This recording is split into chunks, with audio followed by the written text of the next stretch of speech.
Et vous ne savez pas ce que représente le mot du roi dans ce pays. Si vous le saviez, peut-être que vous ne m'auriez pas posé cette question. Pouvez-vous nous expliquer, Majesté, quelle est l'emprise du mot du roi? Oui, ça existe depuis près de 3000 ans. Et on ne l'a jamais enrayé. On ne l'a jamais rayé de notre vocabulaire. Et vous pouvez aller voyager dans un petit patelin du pays. Si vous dites le roi, eh bien il comprend. Mais si vous lui parlez de, je sais pas, des partis politiques, il ne sait pas ce que c'est. Ça fait partie de la culture iranienne. Ça fait jusqu'à présent partie de notre culture.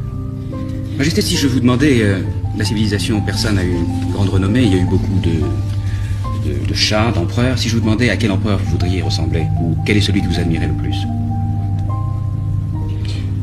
Eh bien, l'Iran a eu plusieurs épisodes. Quelqu'un qu'on ne pourrait pas critiquer, c'est évidemment Cyrus le Grand. C'est le premier.